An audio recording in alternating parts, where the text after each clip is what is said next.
নমস্কার, আমি তরুণ ঘোষ। এতদিন তো আমি একা বলছিলাম, আপনারা অনেকেই আমায় বলছিলেন যে আপনি অসম্ভব সমস্ত কথা বলছেন, শেখ হাসিনা এই মুহূর্তে ফিরে আসতে পারেন না। তাই বরাবরই বলেছিলাম যে শেখ হাসিনা ফিরছেন এবং 2 মাসের মধ্যে ফিরছেন।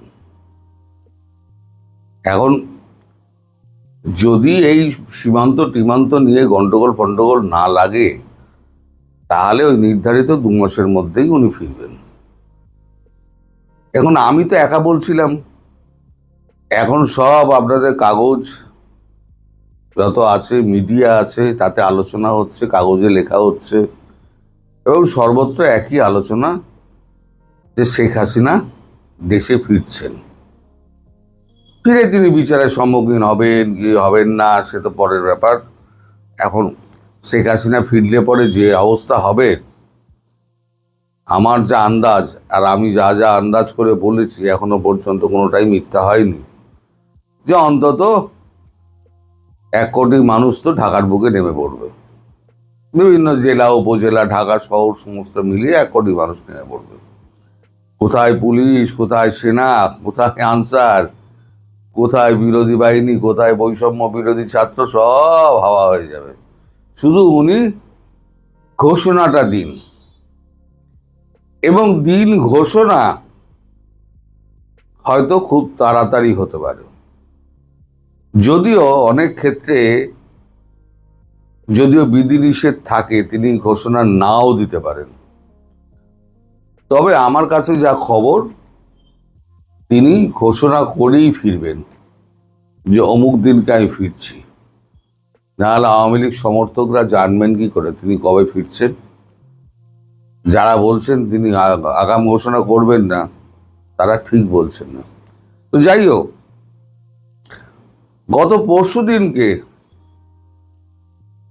পরশুদিনই সম্ভবত, এখন আমি ভুলে গিয়েছি ডেটটা, জয়শঙ্করজি শেখ হাসিনার সঙ্গে দেখা করেছিলেন।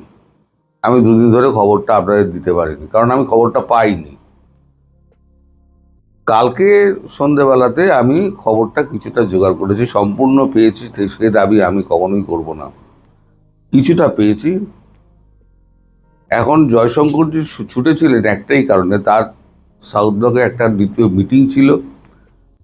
ওই কারণে তিনি শেখ হাসিনার সঙ্গে দেখা করে উনি বলেছিলেন আমার সঙ্গে এসে আপনি ব্রেকফাস্ট করবেন।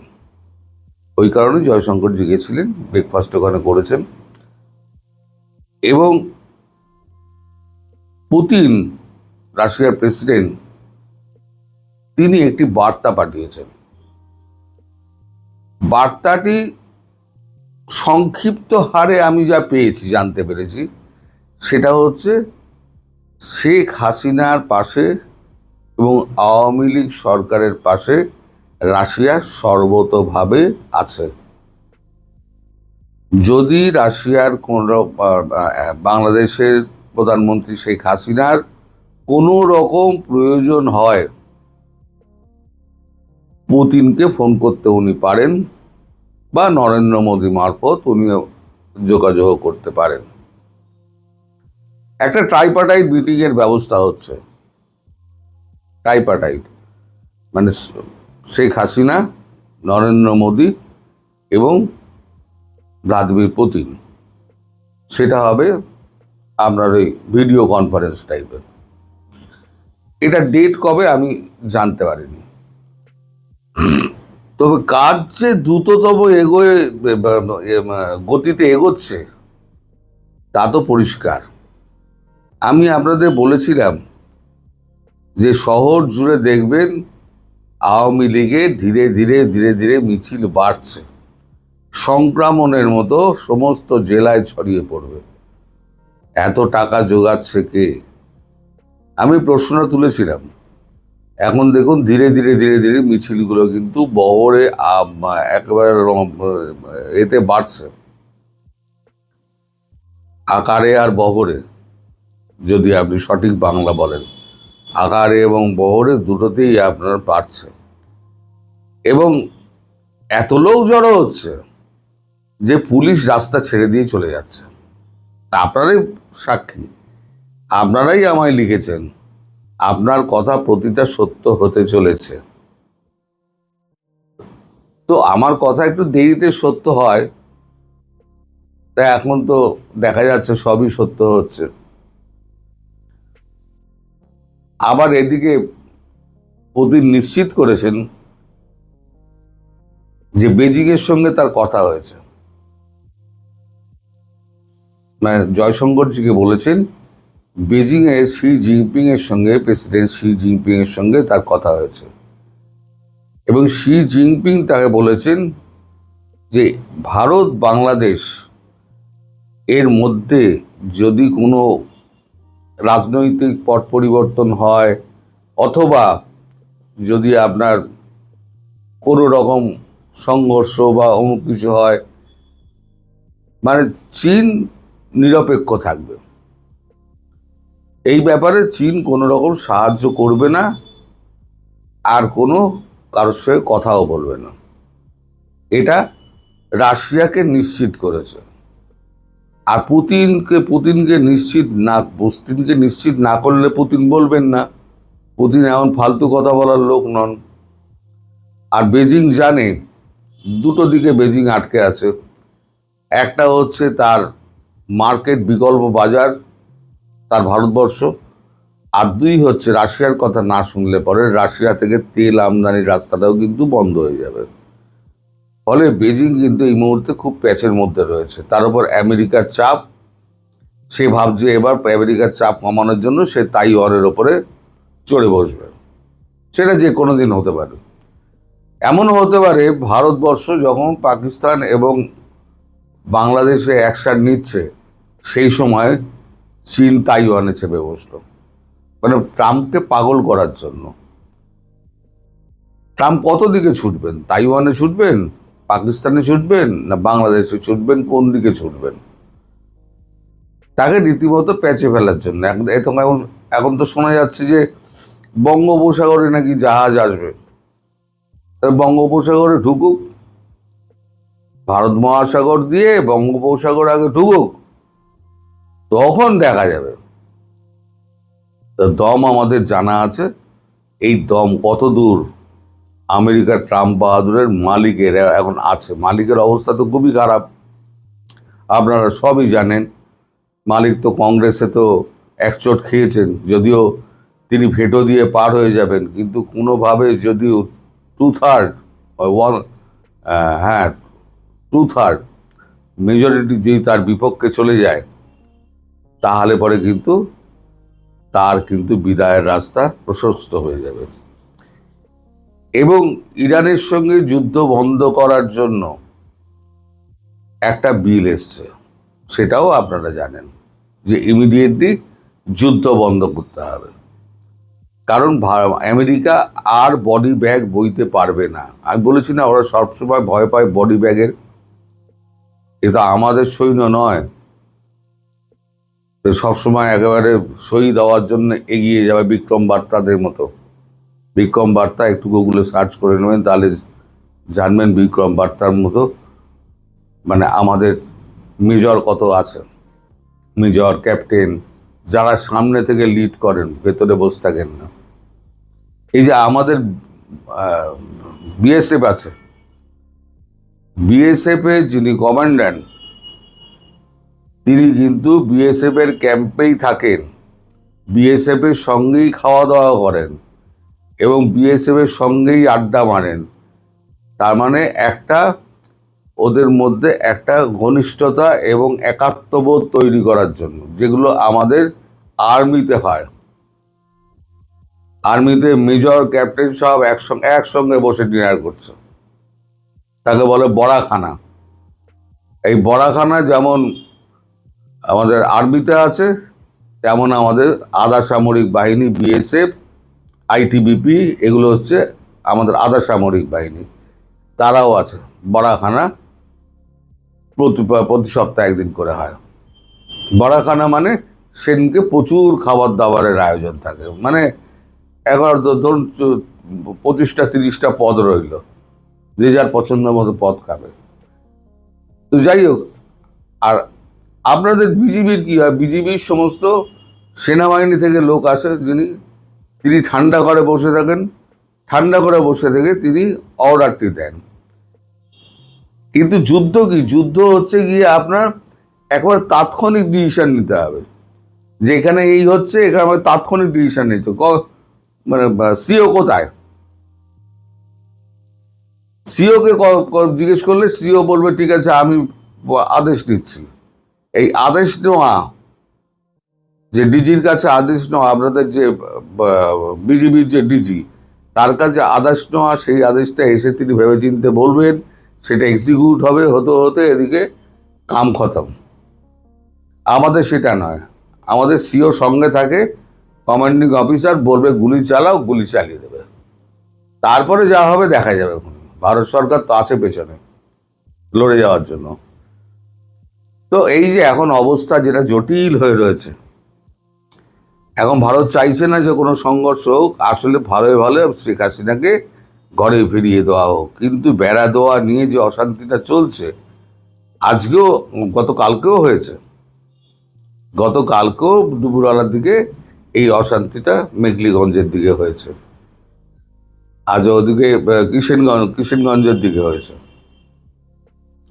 আর সেভেন সিস্টার অঞ্চলে তো, শিলিগুড়ি অঞ্চলে তো হচ্ছেই, রেগুলার হচ্ছে।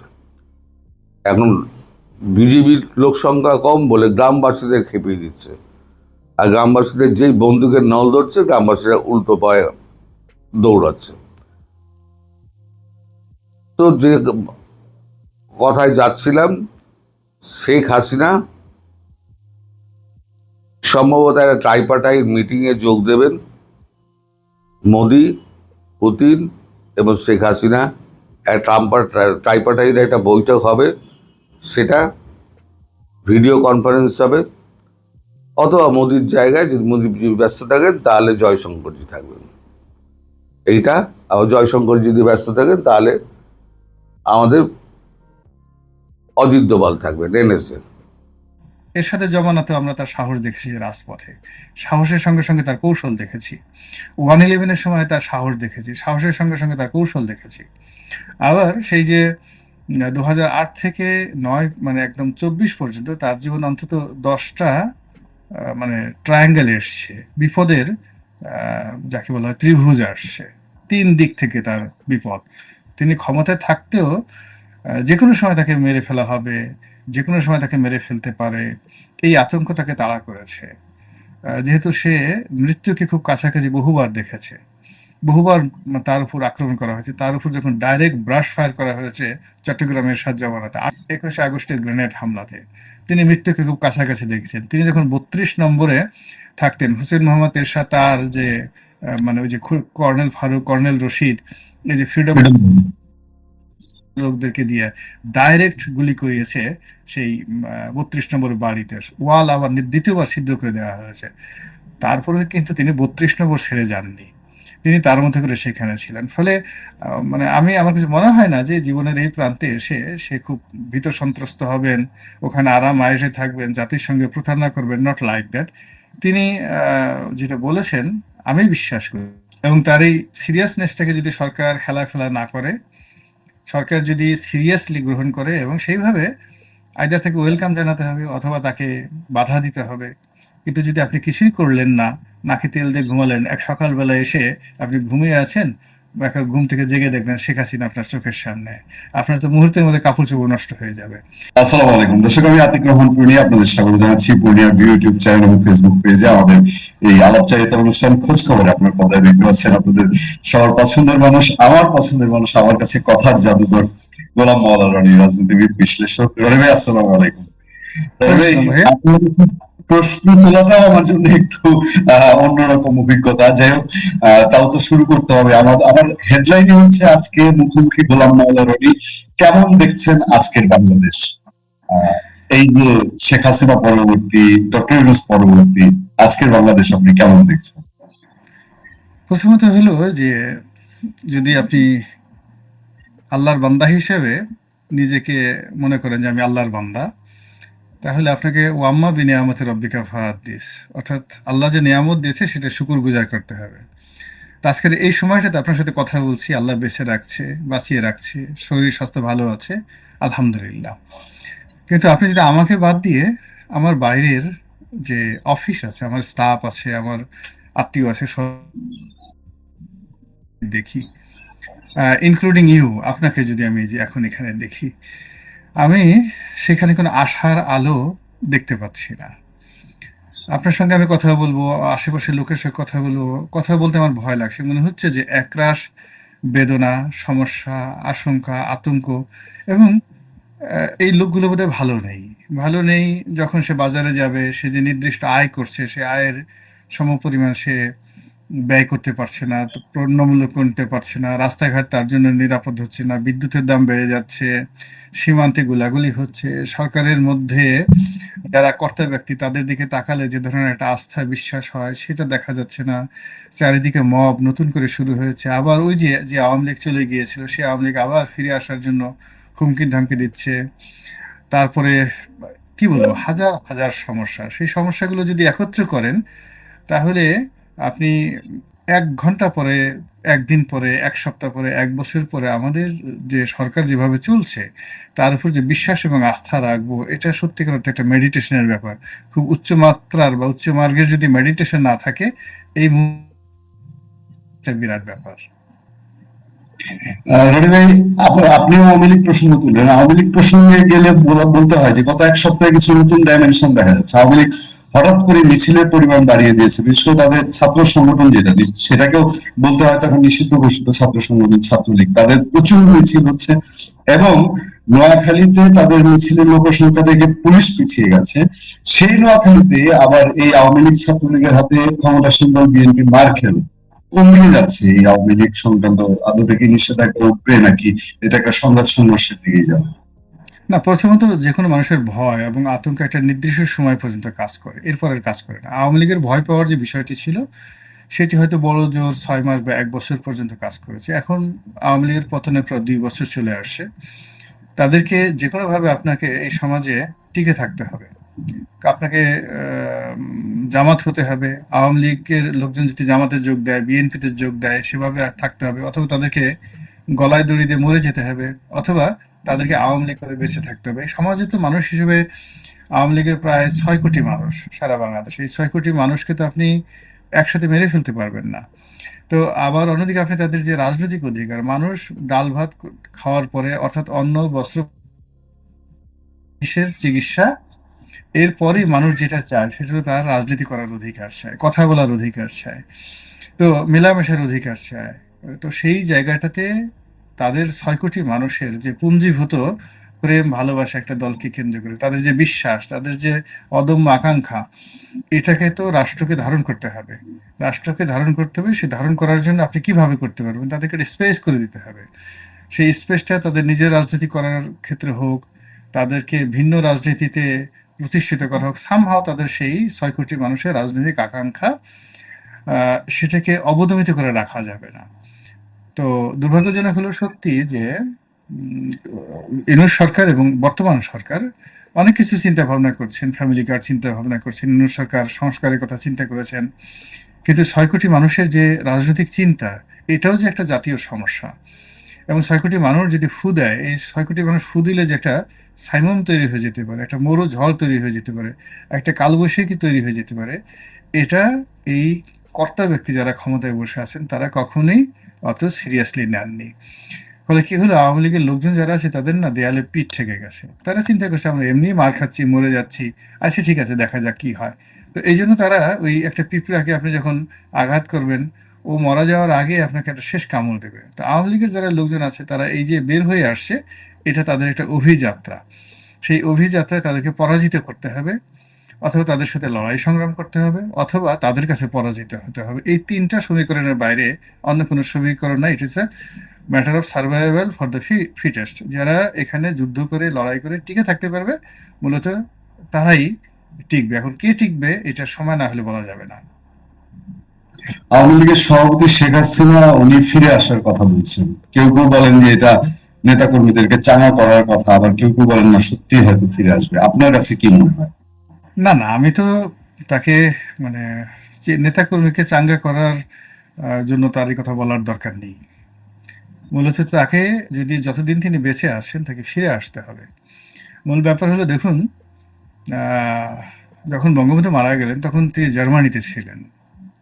যখন জার্মানিতে ছিলেন সেখানে বেশ ভালোই ছিলেন। আপনি চিন্তা করেন, ইউরোপে গিয়ে মানুষ ভিক্ষা করে, তারপর সে রাস্তাঘাটে ঘুরে, তার তো অন্য কোনো দেশে আসার চেষ্টা করার কথা না। তিনি জার্মানিতে থেকে যেতে পারতেন, ইংল্যান্ডে থেকে যেতে পারতেন, কিন্তু তিনি সেখান থেকে চলে এলেন কোথায়? ভারতে চলে এলেন। আবার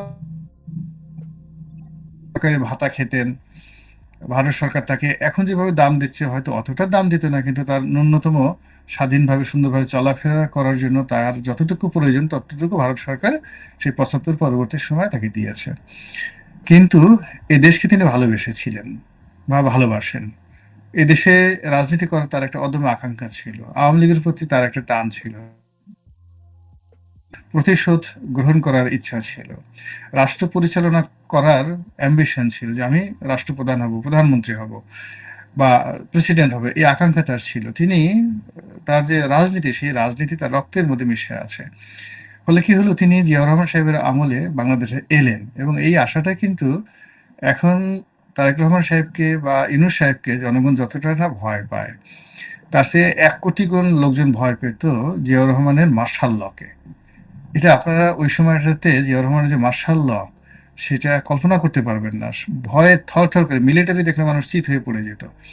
তখন শেখ হাসিনা সেই মার্শাল লকে চ্যালেঞ্জ করে, জিয়াউর রহমানকে চ্যালেঞ্জ করে, যে জাসদ বঙ্গবন্ধুর জামানাতে বঙ্গবন্ধুর বিরুদ্ধে সশস্ত্র লড়াই করেছে, সে জাসদ জিয়াউর রহমানের জামানায় ভয় পেয়ে সে মানে পুরো জাসদ নির্মূল হয়ে গেছে। তো জিয়াউর সাথে নেগোসিয়েশন করে জাসদের যারা নেতৃবৃন্দ, কেউ জার্মানি থেকে চিকিৎসা করে নিয়ে আসে, তারা দেখাতে কিন্তু সাহস পাননি। বাদী সামরিক শাসন এবং জিয়াউর রহমানের মতো একজন আয়রন ম্যান, তার মানে জমানাতে তাকে চ্যালেঞ্জ জানিয়ে তার সাথে বিরোধিতা করার জন্য, সে জিয়াউর রহমানের গৃহপালিত বিরোধী দল হওয়ার জন্য বাংলাদেশে আসেননি, এটা প্রমাণিত ইতিহাস দ্বারা। তো সে এসেছে লড়াই করার জন্য, গণতন্ত্র প্রতিষ্ঠা করার জন্য, তার আওয়ামী লীগকে সুসংগঠিত করার জন্য। তো সেই সময় সে আসছে। আচ্ছা, গেল। তো তার যদি সাহস না থাকতো তাহলে তিনি তখন কেন আসলেন? এই জন্য আসলে বিষয়টা বোঝা উচিত। শেখ হাসিনা সম্পর্কে কোনো সিদ্ধান্ত নিতে হলে তাকে, যে আমরা আমাদের দক্ষিণাঞ্চলে একটা জায়গা আছে আগুনমুখা নদী। আপনি এখন বড় বড় রাজনীতিবিদ যাদেরকে খুব সাহসী মনে করেন, তাদেরকে একটা স্পিড বোটে, ছোট একটা স্পিড বোটে আগুন মুখা নদীতে পাঠিয়ে দেন, যে তুমি যখন প্রবল স্রোত থাকে আর ঢেউ থাকে, সেই আগুন মুখা নদীর মধ্যে যাও, দেখবেন অনেকে কাপড় চোপড় নষ্ট করে ফেলবে, এত ডেঞ্জারাস সেই জায়গা। সেই শেখ হাসিনা সে আগুন মুখা নদী দিয়ে বহুবার তিনি পাড়ি দিয়েছেন। তার সঙ্গের যারা লোকজন বমি করে, অনেক বহু পুরুষ বমি করে কাপড় চোপড় নষ্ট করে ফেলেছে, কিন্তু শেখ হাসিনা যে জায়গাতে আছেন সর্বোচ্চ ঠিক হয়ে আছেন।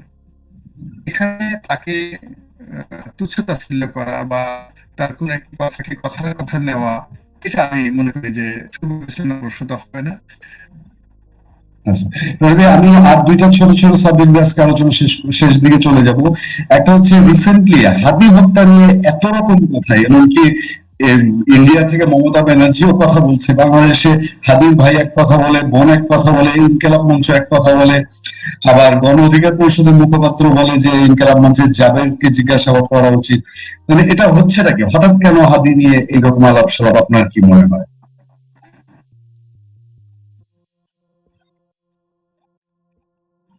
বুঝতে পারিনি যে এখানে এরকম একটা নির্বাচনের সময় এত একটা হত্যাকাণ্ড ঘটলো কেন।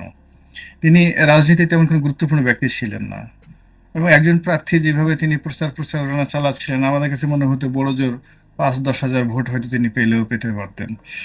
তো সেখানে তাকে হত্যাকাণ্ড ঘটানো হলো এবং দায়ী করা হলো বিএনপিকে এবং মির্জা আব্বাসকে। কিন্তু পরবর্তীতে এই ঘটনা নিয়ে যে নাটকগুলো তৈরি করা হলো এবং যে পরিবেশ পরিস্থিতি তৈরি করা হলো, তখন আমরা বুঝতে পারলাম যে এই হত্যাকাণ্ডের পিছনে একটা বিরাট চেইন কাজ করছে এবং একটা পরিবেশ পরিস্থিতি, অর্থাৎ দীর্ঘকালীন ডক্টর মোহাম্মদ ইউনূস ক্ষমতায় থাকবেন এবং হাতি হত্যাকাণ্ডকে তিনি একটা ইনস্ট্রুমেন্ট হিসেবে ব্যবহার করতে পারেন, এই সন্দেহ তখন অনেকের মনে ডানা বেঁধেছিল। এখন মমতা ব্যানার্জির কথায় যেটা বোঝা যাচ্ছে যে হাদি হত্যাকাণ্ডের সঙ্গে আহ, আমেরিকা জড়িত, ভারত জড়িত, বাংলাদেশের অনেক রাজনীতিবিদ জড়িত, অনেক রথী মহারথী জড়িত, এবং এটার মূল কারণটাই ছিল বর্তমান যে বিএনপি সরকার ক্ষমতায় আসবে, বা এই যে একটা সুন্দর একটা সুষ্ঠু নির্বাচন হবে, একটা গণতান্ত্রিক যে ধারা অব্যাহত থাকবে, এটাকে রুখে দেওয়ার জন্য এরকম একটা ঘটনা ঘটেছিল। এই গেল এক দৃষ্টিতে। আর যদি আপনি এর বাইরে যান, সেটা হলো আসলে হাদি তো কি করেছে, সে একটু গালাগালি করতো, আর কিছু না, তো একটু গালাগালি করতো, একটু উগ্র ভাষায় কথাবার্তা বলতো, কিন্তু হত্যাকাণ্ডের মতো কোনো ঘটনা তো তার জীবনে নেই। তার মতো একটা মানুষকে, বলতে গেলে নিরপরাধ একজন মানুষকে এইভাবে নির্মমভাবে খুন করা হয়েছে, এটা আল্লাহর একটা গজব নাজিল হওয়ার মতো অবস্থা। ফলে এই তার এই হত্যাকাণ্ড প্রকৃতি, রাজনীতি, বাংলাদেশের মাটি, মানুষ কোনো কিছু আসলে এটা অ্যাবজর্ব করতে পারছে না, তো ধারণ করতে পারছে না। এটা উদ্গৃহীত হয়ে যাচ্ছে বা উদ্গৃহণ হয়ে যাচ্ছে মতো। এবং আমার কাছে যেটা মনে হচ্ছে, মমতা ব্যানার্জি যেটা বলেছেন, ওটা ওখানে থেমে থাকবে না, এটা আরো সামনে যাবে। এবং এর জন্য বহু পক্ষকে বহু পক্ষকে দায় শোধ করতে হবে, দেনা শোধ করতে হবে। এবং অনেকে যদি আগামীতে কেবলমাত্র এই হাদিক হত্যাকাণ্ডের জন্য ফাঁসির কাষ্ঠের আসামি হন, আমি অন্তত অবাক হব না। এবং আমার বিশ্বাস যে আল্লাহ যদি আমাকে জীবিত রাখে, খুব বেশি সময় লাগবে না, খুব অল্প সময়ের মধ্যে আপনি দেখতে পাবেন এই হত্যাকাণ্ডের যারা ভিলেন ছিল, তাদের আদি এবং আসল রূপ। এবং আশ্চর্য ব্যাপার হলো তারা পালাতে পারবেন না, তাদের সবাইকেই বিচারের আওতায় আসতে হবে। এবং এটা প্রকৃতি জানান দিচ্ছে, নেচার ইটসেলফ। কখনো কখনো কোনো অপরাধ এত নিষ্ঠুর একটা হত্যাকাণ্ড, যেটা কিন্তু প্রকৃতি সহ্য করতে পারেনি। ফলে এই বাংলাদেশে অনেক ধর্ষণ হয়, অনেক হত্যাকাণ্ড হয়, কিন্তু এত দ্রুত বিচার হয় না। কিন্তু এই শিশু রামেশ শাহকে যেভাবে ধর্ষণ করা হয়েছে, যেভাবে তাকে হত্যা করা হয়েছে, এইরকম নির্মম ঘটনা আমাদের বাংলাদেশে ইতিপূর্বে কখনো ঘটেনি। কোনো আদি যুগে, এমনকি 1971 সালে এরকম নির্মম ঘটনা ঘটেনি। ফলে কি হলো, প্রকৃতি সহ্য করতে পারেনি, প্রকৃতি অপরাধীদেরকে ধরে ফেলেছে। আর এখানে ধরেন আইন শৃঙ্খলা রক্ষাকারী বাহিনী, প্রধানমন্ত্রী বা অন্যান্য যারা আছে, এরা ন্যাচারালি এর সঙ্গে কমপ্লাই করেছে। ফলে still, if you trust in God, believe in Islam, আপনি যদি ধর্ম কোনো বিশ্বাস করেন, তাহলে আপনি মনে করবেন যে অনেক কিছুই আপনি আসলে করতে পারবেন না, দেয়ার আর সামথিং, এখানে একটা বাধা আছে। তো সেই ক্ষেত্রে এই যে হাদির হত্যাকাণ্ড, এটা তো আল্লাহ দেখেছেন কে হত্যা করেছে, কেন করেছে, কি কারণে করেছে। এই জমিনে যদি এরকম একটা নির্মম নৃশংস হত্যাকাণ্ডের বিচার না হয়, আবার সেই হত্যাকাণ্ড আপনি মারলেন, মেরে আবার আপনি নাটক করলেন, আপনি কাঁদলেন, আপনি অভিনয় করলেন, এত কিছু করলেন, মোনাফিকের একটা সময় মানে সীমা পরিসীমা আছে। তো যার জন্য এই বিচারটা প্রকৃতির জন্য অনিবার্য হয়ে পড়েছে, এবং এটা হবে ইনশাল্লাহ। ভাই, সবশেষ আর দুইটা প্রশ্ন একসাথেই করে দিই, আপনি যতটুকু সংক্ষিপ্ত সময় শেষ করেন। সেটা হলো, এই যে দল বেঁধে সাবেক তত্ত্বাবধায়ক সরকারের, ইউনূস সরকারের 5 উপদেষ্টা সবাই বলে কিচেন ক্যাবিনেট ছিল, আমি ছিলাম না সেই ক্যাবিনেটে, এইটার নাম্বারটা কি? আর বিদ্যুৎ কি বর্তমান এই যে বিএনপি সরকারের জন্য একটা কুফা নাকি? কারণ গত সরকারের সময়ও যখন 4 দলীয় জোট সরকার, তখনও বিদ্যুৎ ভোগাইছে, এবং তারেক রহমান সাহেবের উপরে বিদ্যুৎ সংকট কিন্তু নানান অভিযোগ উঠতো। এবারও আসার পর থেকে মানুষ বিদ্যুতের জন্য ত্রাহি ত্রাহি অবস্থা। এটা কি কুফা লেগে গেল বিএনপির জন্য? সব এই আমি দুটো একটা সুবিধা। আমি একটা বলি শুনুন, মানে বিএনপির দুটো জমানা, অর্থাৎ জিয়াউর রহমানের জমানা এবং 1991 সালে বেগম জিয়ার জমানা, এই দুটো জমানা ওয়ান অফ দ্য ফাইনেস্ট সময়। এবং আপনি দেখবেন প্রকৃতি বিএনপিকে সহযোগিতা করেছিল। তখন ঝড় বৃষ্টি,